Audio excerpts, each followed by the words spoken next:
SSC সংক্রান্ত মামলার শুনানিতে হট্টগোল, হাততালি, মক্কেলদের বের করে দিলেন বিরক্ত বিচারপতি। Hi everyone, welcome back to my channel অঞ্জনার ব্যঞ্জনা। বন্ধুরা, তোমাদের সকলকে আমার এই ছোট্ট ইউটিউব চ্যানেলে স্বাগত জানাই। মামলার শুনানিতে তুমুল হট্টগোল, হাততালি। পরিস্থিতি দেখে চরম ক্ষুব্ধ কলকাতা হাইকোর্টের বিচারপতি অমৃতা সিনহা। তৎক্ষণাৎ আইনজীবীদের মক্কেলদের কোর্ট রুমের বাইরে যাওয়ার নির্দেশ বিচারপতির। নিয়োগ সংক্রান্ত মামলা নিয়ে মানুষজনের উৎসাহ থাকে চোখে পড়ার মতো, এমনকি ভিড় জমানো আইনজীবীদের মক্কেলদেরও। অনেক সময় ভিড়ে দমবন্ধ পরিস্থিতি তৈরি হয় আদালত কক্ষে। তবে এই সুযোগ আর পাওয়া যাবে না, সে কথা সাফ জানিয়ে দিলেন বিচারপতি অমৃতা সিনহা। লাইভেই দেখতে হবে শুনানি।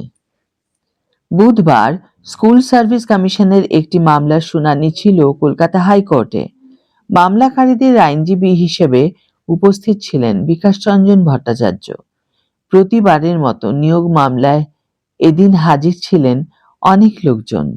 রীতিমতো ভিড় চোখে পড়ে শুনানির সময়। মামলা চলাকালীন দুপক্ষের আইনজীবীদের মধ্যে তুমুল আইনি লড়াই চলে। হঠাৎ এক আইনজীবীর বক্তব্য সমর্থন করতে গিয়ে একদল অত্যুৎসাহী মানুষ হাততালি দিয়ে ওঠেন। সেই আওয়াজ কানে আসতেই বিরক্তি প্রকাশ করেন বিচারপতি সিনহা। সঙ্গে সঙ্গে মামলার মক্কেলদের বের করে দেন এজলাসের বাইরে। এদিকে ঠিক সেই সময় বর্ষীয়ান আইনজীবী বিকাশ রঞ্জন ভট্টাচার্য নিজের মোবাইল বের করে বিচারপতিকে একটি হোয়াটসঅ্যাপের কথোপকথন দেখান। সেখানে আইনজীবী দাবি করেন কেউ নাকি মেসেজ পাঠিয়ে তাকে বলেন যাতে মামলা চলাকালীন তাদের পক্ষের মক্কেলরা সকাল থেকে এজলাসে ভিড় করে থাকে, তাতে নাকি আদালতের উপর চাপ থাকবে, এমন কথাও ওই মেসেজে লেখা আছে বলে দাবি। এরপরেই বিচারপতি সিনহা হালকা চালে জানান, এইভাবে কি আর চাপ দেওয়া যায়? এরপরই বিচারপতি সাফ জানিয়ে দেন পরবর্তী সময়ে এমন কোনো মামলায় এভাবে আইনজীবীদের মক্কেলদের এজলাসে ঢুকতে দেওয়া হবে না।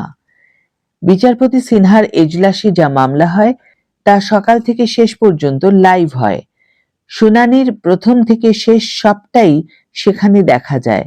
সে কথা এদিন মনে করিয়ে দিয়ে অত্যুৎসাহী মানুষদের উদ্দেশ্যে বিচারপতি বলেন, সেই লাইভ দেখে নিজেদের কৌতূহল মেটাতে হবে। তবে এসএসসির এই মামলায় 10 নম্বর দেওয়া হবে কিনা তা নিয়ে আপাতত কোনো মন্তব্য করেনি হাইকোর্ট। যেহেতু সুপ্রিম কোর্টে মামলা চলছে, তাই এই আদালত একই ইস্যুতে দায়ের হওয়া মামলা আপাতত শুনবে না বলে জানিয়ে দিয়েছে। আজকের ভিডিও এখানেই শেষ করছি বন্ধুরা। ভিডিওটি যদি কার্যকর বলে মনে হয়ে থাকে তাহলে অবশ্যই একটি ছোট্ট করে লাইক দিও, শেয়ার করো বন্ধুদের সাথে, কমেন্ট করে জানিও তোমাদের মতামত।